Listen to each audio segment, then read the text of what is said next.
o estudo do livro de Tiago, a Epístola de Tiago, ou a Carta de Tiago. Nós fizemos uma introdução a esta epístola no programa anterior, e nós trouxemos uma introdução, uma panorâmica sobre o livro, e vimos que exatamente houve alguns pedidos, então resolvemos iniciar nesse programa de hoje um estudo, um comentário sobre esta epístola, que é um dos livros menores da Bíblia, né? Epístola de Tiago, 5 capítulos. Como uma curiosidade, por exemplo, é um livro que você consegue ouvir, dependendo da versão bíblica, você consegue ouvir em 18 minutos. É algo bem curioso, né?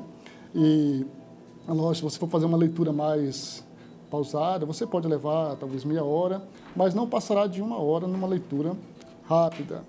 Mas, evidentemente, que não é esse o objetivo nesse programa. Nosso objetivo é exatamente trazer aqui um estudo dessa epístola, tema por tema, subtópicos e assim por diante. E nós queremos, nesta reflexão bíblica, nos programas que estarei apresentando a partir de hoje, usar como versão para esse estudo esta versão bíblica conhecida como A Mensagem. É uma versão parafraseada da Bíblia, uma tradução bem explicada, de Eugene Peterson. E aí você consegue ver a capa dessa Bíblia. Existem outras capas, outros modelos, outros tamanhos, né? A Bíblia em linguagem contemporânea.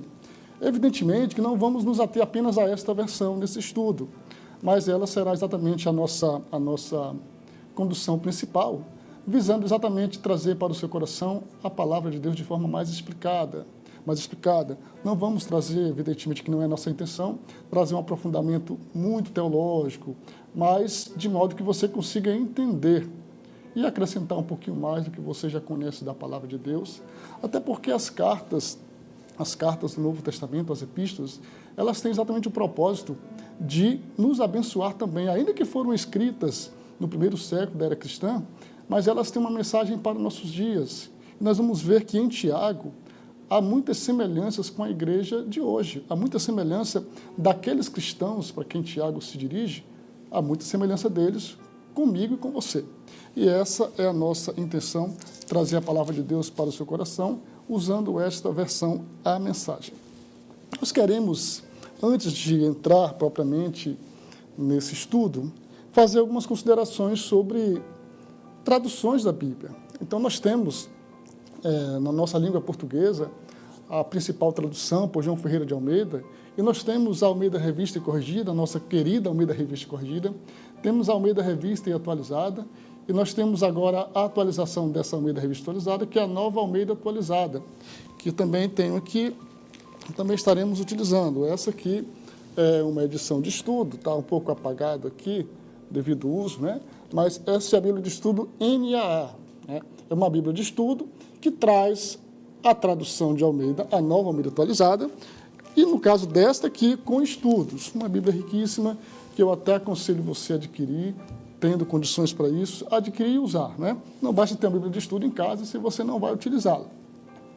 E nós temos outras versões mais, temos a nova versão internacional, a nova versão transformadora, que já é uma versão mais explicada também, e nós temos algumas versões que são chamadas de paráfrase. Eu gosto de usar esse termo porque eu ouvi pela primeira vez sendo pronunciado pelo pastor Antônio Gilberto, saudoso mestre Antônio Gilberto. Então, esta Bíblia, a mensagem, esta versão, ela pode ser classificada como uma paráfrase, assim como outras também, a nova Bíblia Viva, a nova tradução na linguagem de hoje. Temos também o livro, né, que é uma Bíblia também assim, como que romanceada, certo? E essas versões, ainda que nós não utilizamos no dia a dia, nos cursos, na liturgia, mas elas nos ajudam muito na compreensão do texto sagrado, sobretudo para quem não tem o domínio ou conhecimento das línguas originais. Então você pode comparar versões da Bíblia e isso vai lhe trazer muita ajuda na compreensão de alguns textos que são um pouco mais complexos de compreender. E nós vamos, para esse estudo, como já mencionei, utilizar a mensagem. No programa anterior, nós trouxemos aqui uma introdução ao livro, a Epístola de Tiago, quando falamos sobre o autor, sobre os destinatários. Então, assim, nós não vamos nos ater mais a esses detalhes. Mas convém fazer algumas considerações, ainda assim, sobre essa epístola antes de entrarmos no texto sagrado que vamos estar meditando hoje. É interessante atentarmos que cada epístola, cada carta escrita do Novo Testamento, a partir de Romanos, elas têm um propósito, elas têm um destinatário, elas têm um contexto que levou o escritor a trazer aquela mensagem. Por exemplo, a carta aos Romanos, Paulo escreve ela para os irmãos que moravam em Roma, planejando ir visitar a cidade de Roma. Então, Paulo tinha projetos de ir a Roma, e aí, então, ele manda uma carta para aqueles irmãos aos quais ele ainda não conhecia pessoalmente, preparando-os para essa sua ida lá, né? E a carta aos Coríntios, a primeira carta aos Coríntios, ainda que não seja a primeira mesmo, mas como temos na Bíblia a primeira carta aos Coríntios, ela foi escrita para sanar algumas dúvidas e perguntas que os irmãos da cidade de Corinto haviam enviado para Paulo por carta. Então, Paulo vai escrever uma carta para responder perguntas. Na segunda epístola, ele vai tratar mais da defesa do seu ministério, do seu apostolado. A carta aos Gálatas é uma carta que Paulo enviou para os irmãos da região da Galácia, eram várias igrejas em várias cidades, né? E é sempre bom ressaltar que quando falamos em igreja, nesse contexto inicial da igreja primitiva, não se fala, não se pensa aqui em templos físicos, em construções, em edifícios, em prédios, mas em igreja como comunidade. Como nós sabemos, pela história, os irmãos se reuniam em casas, geralmente em casas, e depois isso passou a ser até reuniões clandestinas quando começaram as perseguições, primeiramente pelos judeus e depois pelos romanos. Mas as igrejas eram reuniões em casas, em comunidades. Então, Paulo escreveu para os irmãos da região da Galácia para sanar dúvidas também quanto a problemas que eles vinham enfrentando em relação ao legalismo.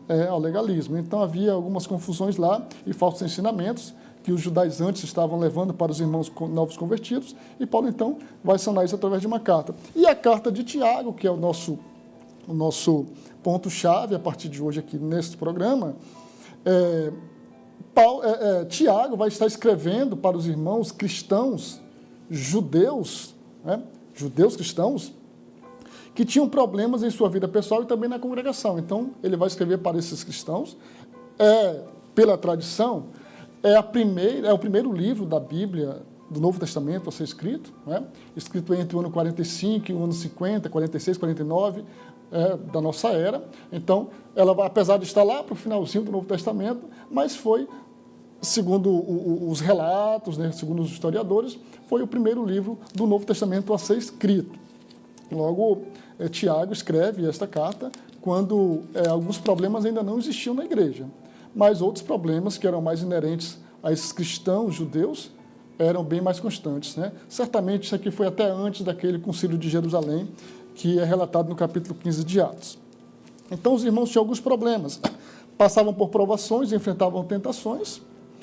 Alguns cristãos davam toda a atenção aos ricos, enquanto que outros eram explorados pelos ricos, porque na igreja havia pobres e ricos. Então, como lidar com isso? De repente, alguém dava muita atenção para aqueles irmãos que eram mais abastados, aqueles irmãos que tinham mais posses, e aqueles que eram mais pobres eram, às vezes, rejeitados. Então, Tiago vai escrever com o objetivo de consertar esse erro no tratamento coletivo, no tratamento da congregação. Os membros da igreja também competiam por cargo de liderança. Então, a gente vai vendo que havia uma certa semelhança com a igreja de nossos dias. É tanto que Tiago vai falar sobre a questão de quem deseja ser mestre, de quem deseja ser ensinador, que há uma grande responsabilidade para isso.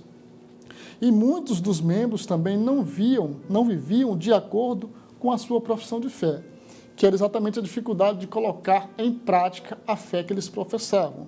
Por isso que o Tiago vai dar muita ênfase às obras como evidência da fé que os irmãos professavam.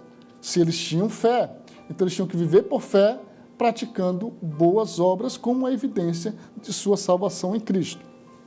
E esses conflitos, a gente vai perceber no estudo desse livro, que eles eram exatamente, eles evidenciavam, eles demonstravam uma imaturidade daqueles cristãos. Veja que estamos falando aqui da metade do primeiro século da nossa era.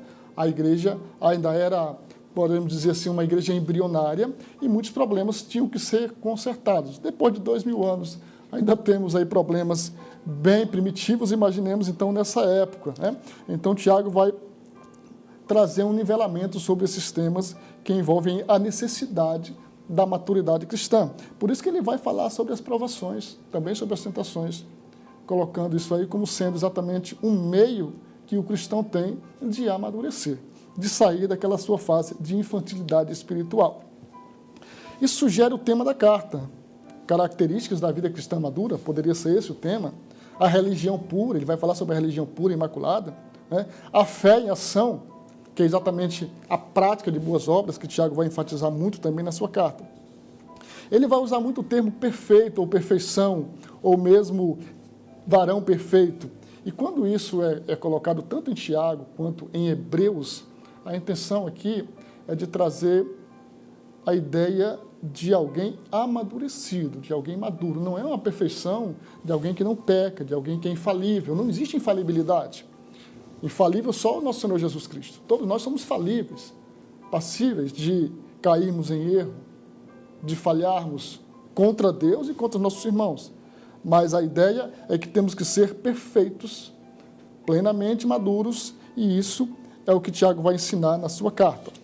A perfeição espiritual é a preocupação dele para que os cristãos cresçam em maturidade. E vamos agora entrar no nosso texto sagrado, já no estudo desta carta. Eu convido você para abrir a sua Bíblia aí, se você tiver condições, estiver em casa, estiver num ambiente que dê para fazer isso, no livro de Tiago, na Epístola de Tiago, no capítulo 1. É extraído do comentário bíblico Wisby e é um esboço que traz mais assim a ideia do dever ser, né? Então, as características do cristão maduro, dividido por capítulos do livro de Tiago.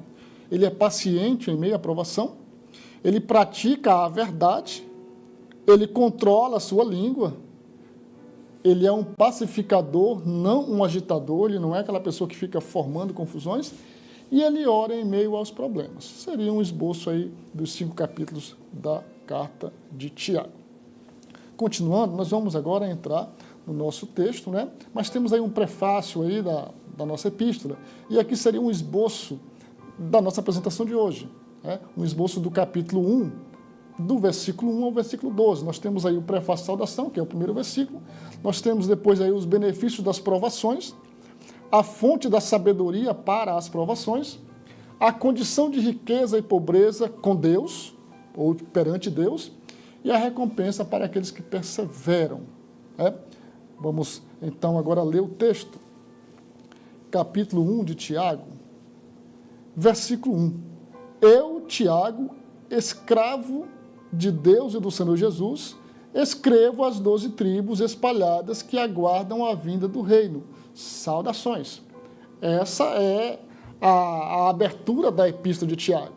Então ele vai, aqui nesse versículo nós temos o autor da carta, nós temos a sua credencial e nós temos os seus destinatários. Olha aí, olha na tela. A autoria, ele se identifica como Tiago. Eu, Tiago. Nós falamos sobre isso no programa anterior. Existia pelo menos 4 Tiagos no Novo Testamento, e esse Tiago, que não se identifica como irmão de Jesus, mas segundo a história, a tradição, é o irmão do Senhor Jesus, ou melhor ainda, meio-irmão, filho de Maria com José, já que Jesus era filho de Maria, concebido pelo Espírito Santo. As credenciais do autor, veja que ele não se apresenta como irmão de Jesus, mas ele coloca exatamente essa credencial, escravo de Deus e do Senhor Jesus. Ele não chega dando o que nós chamamos hoje em dia de carteirada, né? Ó, eu sou o irmão de Jesus. Muito menos também ele se apresenta como sendo o líder da igreja de Jerusalém, que ele era. Ele era o principal líder da igreja em Jerusalém, da comunidade cristã em Jerusalém. Mas ele não se apresenta assim. Ele se apresenta, nessa versão que lemos, como escravo de Deus e do Senhor Jesus. Nas versões convencionais, como servo de Deus e de Jesus Cristo. Veja que ele menciona o nome de Jesus, que era seu irmão, mas ele o chama de Senhor. E isso demonstra o seu reconhecimento do senhorio espiritual de Jesus. E ele também chama de Cristo. Por mais que pronunciemos sempre o nome tudo junto, Jesus Cristo, mas nunca é demais lembrar que Jesus é o seu nome de identidade. Jesus é o nome que foi dado para o menino que nasceu de Maria, o Filho de Deus, que foi gerado pelo Espírito Santo. E Cristo é o título que ele recebe por ser o ungido de Deus, por ser o enviado, o Messias. Então Tiago, ele se apresenta chamando Jesus de o Messias. É bom lembrar também que Tiago, como irmão de Jesus, durante o ministério de Jesus, ele estava entre os que não criam em Jesus. Mas depois ele teve um encontro com Jesus, depois da ressurreição de Jesus, Jesus aparece para ele e ele então acredita em Jesus e passa a ser não apenas um crente, mas, como ele se apresenta mesmo aqui, um escravo de Jesus, né? Um escravo de Jesus. Continuando, então, nós vamos para esse detalhe sobre os destinatários, né? Ele se dirige às 12 tribos espalhadas. Veja que algumas versões vão estar dispersas. E ele escreve para cristãos judeus, ou judeus cristãos, que estavam espalhados. Lembrando que, logo após a morte de Jesus, a igreja teve a experiência do Pentecoste, e eles começaram a pregar a palavra de Deus, mas logo surgiram as perseguições, inicialmente pelos próprios judeus, pelos sacerdotes. Nós vemos isso já no capítulo 3 de Atos. E no capítulo 6 e 7, nós vamos ter a morte de Estevão, o primeiro mártir. E após a morte de Estevão, que foi por volta do ano 35 da nossa era, veja que haviam se passado aí pelo menos uns 5, 3, 4 anos depois da morte de Jesus. Então, após a morte de Estevão, vai haver uma grande perseguição à igreja. Então, os irmãos vão ser espalhados. Veja que, por enquanto, a maioria desses cristãos eram judeus. Então, eles vão ser espalhados. Então, daí, Tiago se dirigia, assim, às 12 tribos espalhadas, dispersas, né? Esse é um dos sentidos admitidos para esses destinatários. Agora, a partir do versículo 2, nós temos aí os benefícios das provações. E Tiago escreve nessa versão a mensagem: amigos, quando lutas e aflições os atingirem em cheio, saibam que isso é um presente especial. Vocês verão como a fé será fortalecida e como terão forças para continuar até o fim. Por isso, não desistam facilmente. Essa perseverança os ajudará a amadurecer e a desenvolver plenamente o caráter de vocês. Veja que Tiago está dizendo que virão lutas, que virão provações. Em algumas versões, na Almeida Revista Corrigida, por exemplo, vai estar o termo tentações. Mas na maioria das outras versões, vai estar provações, que vai se diferenciar do que teremos no versículo 13 desse mesmo capítulo, quando vai tratar de tentações. Então aqui, essas provações, elas têm um objetivo, elas têm como objetivo final tratar o cristão e trabalhar nele o amadurecimento. É por isso que o Tiago vai falar exatamente isso aí. Quando lutas e aflições os atingirem em cheio, saibam que isso é um presente especial. É difícil a gente entender assim facilmente como que provações, como que lutas e aflições são presentes especiais. Mas é o que está na palavra de Deus. É o que Tiago diz, né? Na Nova Almeida Atualizada, está assim: meus irmãos, tenham por motivo de grande alegria o fato de passarem por várias provações, sabendo que a provação da fé que vocês têm produz perseverança. Olha aí, essas provações, é lógico, sendo aprovado, a pessoa que passa por provações sendo aprovada, a sua fé sendo comprovada, então ela vai ser uma pessoa mais perseverante. A provação da fé que vocês têm produz perseverança. Ora, a perseverança deve ter ação completa, para que vocês sejam perfeitos e íntegros, sem que lhes falte nada. Em outras versões vai estar sem deficiência alguma. Então, quando o cristão é provado, por mais que a provação ela não pareça legal, vamos dizer assim, agradável, mas a palavra de Deus nos orienta a a agradecermos a Deus, a nos considerarmos como sendo presenteados especialmente, porque através dessas lutas e provações, dessas aflições, nós seremos aperfeiçoados. Nós teremos a nossa fé fortalecida e teremos força para continuar até o fim. E aí Tiago complementa: por isso, não desistam facilmente. Essa perseverança os ajudará a amadurecer e a desenvolver plenamente o caráter de vocês. É por isso que às vezes nós temos pessoas que passaram por muitas aflições e elas comprovam no dia a dia, quando temos contato, vemos que são pessoas mais amadurecidas. As cicatrizes externas que porventura temos, elas mostram o que já passamos. E o cristão que passa por aflições, por provações e que as supera, ele traz um coração mais fortalecido. Ele tem, inclusive, condições, muitas vezes, de dar um conselho mais firme para alguém que, porventura, esteja passando por algo parecido com o que ele já passou. Nós vemos aqui os benefícios das provações. As provações, interessante também que Tiago ele fala que são múltiplas, né? Ou várias provações. Experiências múltiplas ou multicores, porque são diversas. De repente, a prova vem de onde nós não esperamos. E a questão não é se vamos passar por provações, mas quando isso vai acontecer. Não é necessariamente tentação para o pecado. Veja que essa provação do versículo 2, versículo 3, versículo 4, não se trata de tentação para o pecado. Essa aqui é uma provação positiva. Podemos até fazer uma relação com o que Jó passou, né? Jó, no livro de Jó. As provações testam a religião e desafiam a fé. As provações, elas testam a nossa religião, e veja que religião na essência da palavra, que é exatamente a nossa busca de ligação a Deus, e desafiam a nossa fé. Os testes, eles trabalham a paciência, e essa paciência promove a perfeição. Elas são destinadas, as provações e os testes são destinados a produzir maturidade espiritual. E eu lembro aqui de uma irmã que já dorme com o Senhor, lá do Calafate, a irmã Olga, já falecida há alguns anos, e quando eu era bem jovem ainda, eu fazia muito evangelismo com ela, e eu lembro que a irmã Olga, de saudosa memória, ela não sabia ler. Então ela pedia, eu era um jovem, adolescente ainda, ela mandava que eu leia, pedia, ela mandava, né, que ela tinha idade de ser minha mãe. Então, aquela eu leio aqui, eu leio o texto, eu lia o texto, ela explicava. E eu lembro de várias vezes ela contava isso quando a gente estava evangelizando ou visitando novos convertidos, e ela contava que no início da vida cristã dela, ela pediu a Deus a paciência de Jó. Ela contava isso várias vezes, né? Contou isso várias vezes, eu recordo. E ela disse que pediu a Deus a paciência de Jó, mas ela não sabia que para ter a paciência de Jó, ou parecido com aquilo, ela teria que passar por provações.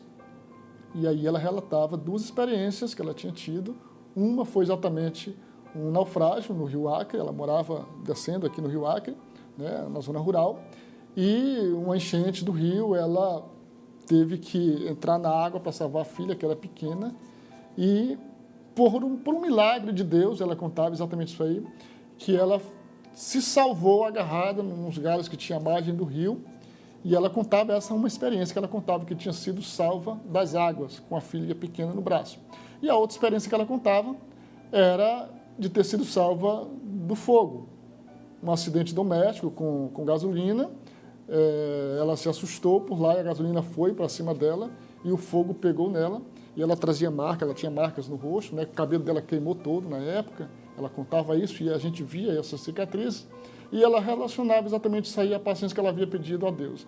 E ela dizia, eu não sabia que pedindo a Deus paciência, Ele me faria passar por provações para ter a paciência de Jó, né? E ela falava isso até num tom, testemunhando evidentemente, mas até num tom engraçado, né? Dizendo que não soubera o que pedira, né? Mas que teve essa experiência com Deus de ser trabalhada a sua paciência, mas através de provações. Nós temos um texto bíblico de João, o próprio Jesus que falou, né? Tenho-vos dito isso para que em mim tenhais paz.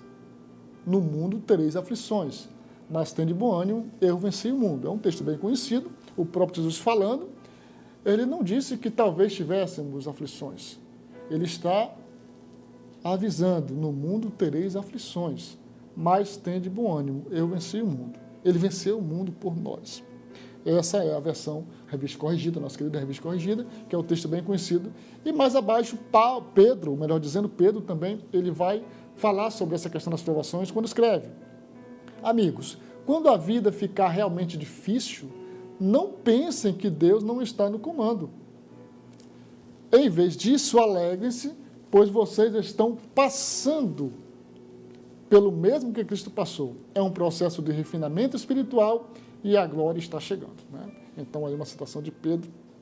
Ainda, citando Paulo, e não somente isto, mas também nos gloriamos nas tribulações, sabendo que a tribulação produz a paciência, e a paciência a experiência, e a experiência a esperança.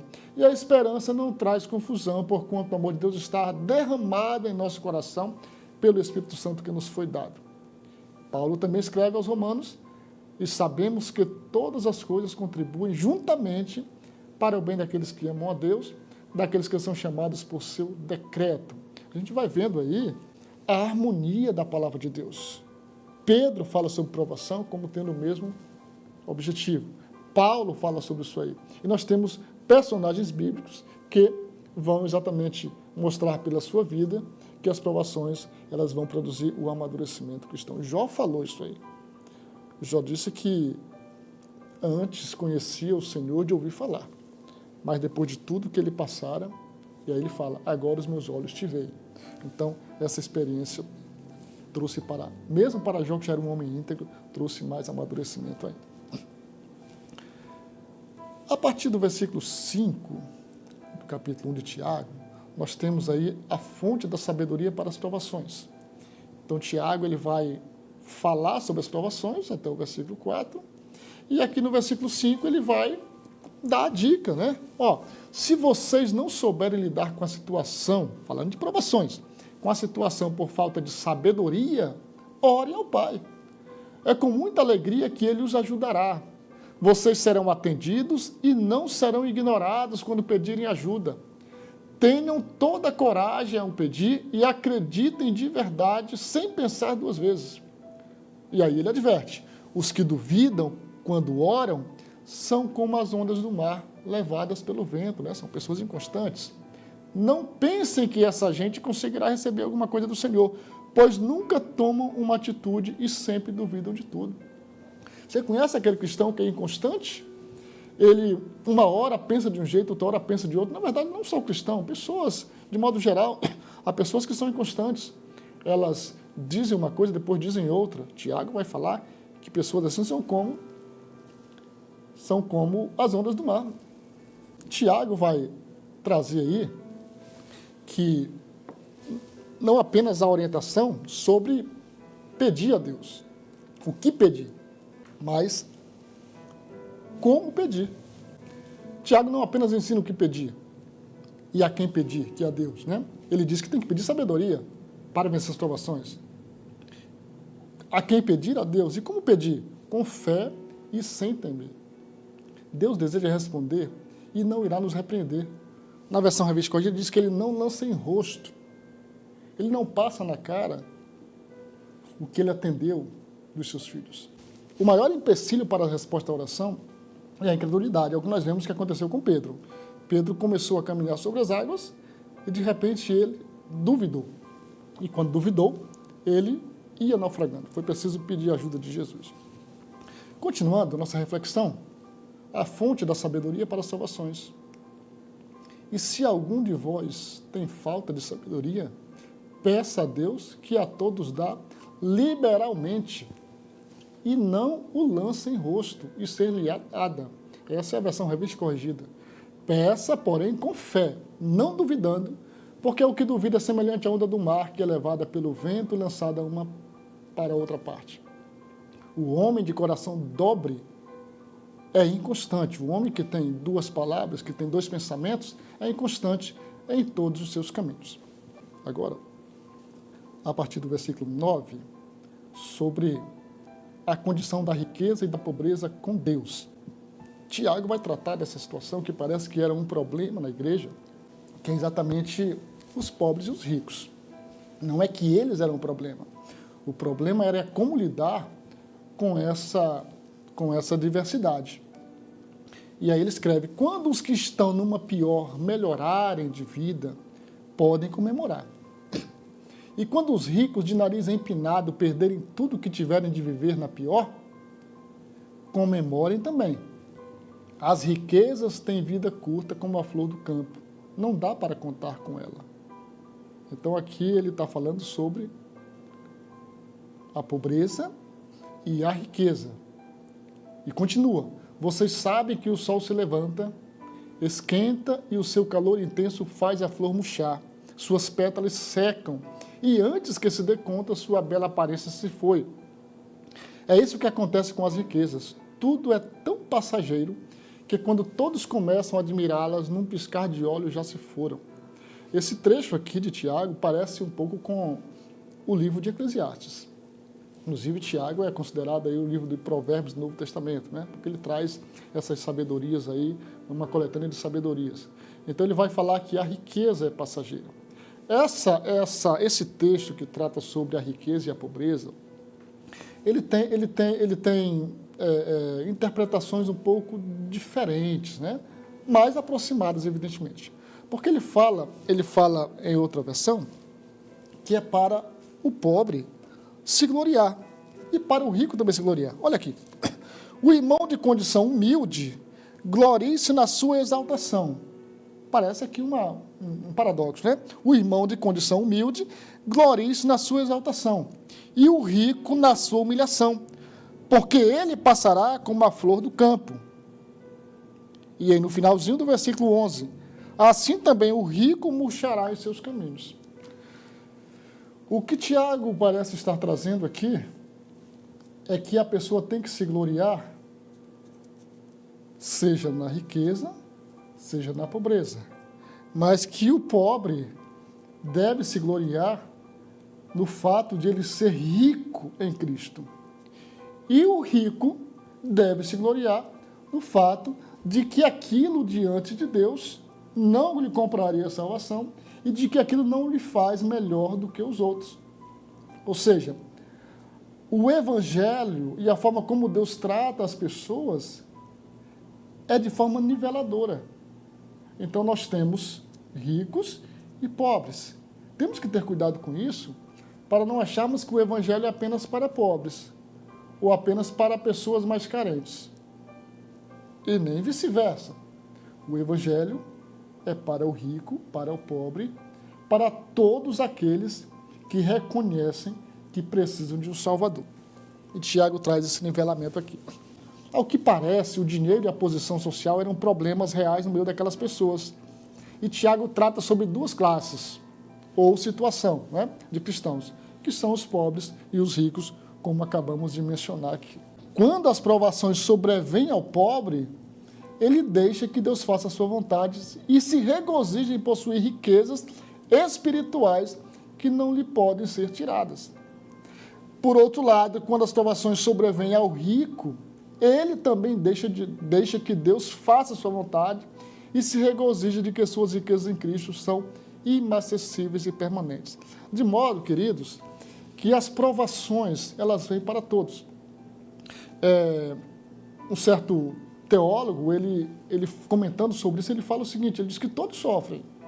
A diferença é que alguns sofrem numa casa mais simples e outros num palácio. Mas o sofrimento, a adversidade e o que Tiago escreve aqui, no versículo 2, as provações, elas vêm para todos os cristãos, certo? E é interessante termos essa noção para não acharmos que a vida do outro é melhor do que a nossa ou que apenas nós passamos por provações, por lutas e aflições. O irmão de condição humilde deve orgulhar-se quando estiver em elevada posição. E o rico deve orgulhar-se se passar a viver em condição humilde, porque passará como a flor do campo. Então veja que a ideia aqui é de que a dificuldade passará como a flor do campo, assim como a riqueza também. Na nova versão transformadora, o irmão que é pobre tem motivo para se orgulhar porque é digno de honra. E o que é rico deve se orgulhar porque é insignificante. Veja que interessante. O rico deve se orgulhar porque é insignificante. A sua riqueza diante de Deus, ela não lhe compraria a salvação. E ele murchará como uma pequena flor do campo. Essa seria uma ajuda para entendermos esse texto. Que o pobre é exortado por Tiago a gloriar-se na sua alta posição em Cristo, porque ele será exaltado por Deus. E o rico a gloriar-se na sua humilhação, percebendo que sua riqueza é temporária e não lhe traz nenhuma vantagem diante de Deus. E que ele também deve se identificar com os pobres na sua aflição. Né? Nós somos orientados pela palavra de Deus. Tanto a pobreza quanto a riqueza produzem enorme pressão sobre uma pessoa. Há pessoas que são provadas, a dificuldade da pessoa é lidar com a riqueza, lidar com a abastança. Né? Já outros, a dificuldade é lidar com a pobreza, com a necessidade. Enquanto está tudo bem, ele não tem problema com Deus. Mas quando a luta vem, então ele abre mão da sua fé. Então veja que essa provação ela pode vir tanto de um lado quanto de outro. A carta de Tiago é um livro prático e é considerado, como falamos, o livro de Provérbios do Novo Testamento. E aí, citando Provérbios, é bem interessante e tem a ver com esse assunto, o escritor escreve lá: 2 coisas te pedi, ele falando com Deus, não mas negues antes que morra. Afasta de mim a vaidade e a palavra mentirosa, ele pedindo para Deus não deixar que ele fosse uma pessoa mentirosa ou uma pessoa levada pela vaidade, pela coisa passageira. Não me deis nem a pobreza nem a riqueza, mantém-me do pão da minha porção acostumada, para que porventura de fato te não negue e diga quem é o Senhor, ou que empobrecendo venha furtar e lance mão do nome de Deus. Então o autor de Provérbios, ele pede a Deus que não lhe dê nem muita riqueza nem pobreza demais, para que ele não venha abandonar o Senhor, nem pela pobreza, nem pela riqueza, e de repente ele, tendo necessidade de pão, ele viesse a roubar, a furtar. Ou ele tendo tudo, ele ficasse prepotente e dissesse, quem é Deus? Eu não preciso de Deus. Então ele vai e pede de Deus a sua porção moderada, né? A sua porção diária, aí, que é exatamente o alimento, né? Que ele menciona aí em Provérbios capítulo 30. Aquele que encara lutas e aflições e as superam é um felizardo. É gente assim que ama a Deus e é fiel de verdade. Eles receberão como recompensa a vida plena. E nesse versículo nós vamos encerrar a reflexão de hoje, de Tiago capítulo 1, quando o autor fala que aquele que encara lutas e aflições, mas veja bem, e que as supera, que é aprovado ao final, essa pessoa pode se considerar uma pessoa felizarda, porque é gente assim que ama a Deus e é fiel de verdade. E elas receberão como recompensa a vida plena. A vida plena, ela inclui provações, tá? Então, em outras versões, vai estar, receberá ao final a coroa da vida. Então, essa plenitude de vida, que é o pago para a pessoa que vence as aflições, que passa por provações e é aprovado por Deus. E nós encerramos aqui essa primeira parte do programa, a reflexão sobre o nosso tema do dia, que é a Epístola de Tiago, e nos próximos programas estaremos dando continuidade, usando como base, lembrando aqui, usando como base esta versão bíblica, a mensagem, é lógico, corroborada por outras traduções da Bíblia. Que Deus abençoe a sua vida e que nós tenhamos, pelo Espírito Santo, graça de Deus para colocar em prática o que aprendemos nesta carta tão maravilhosa que traz para nós tanta edificação espiritual.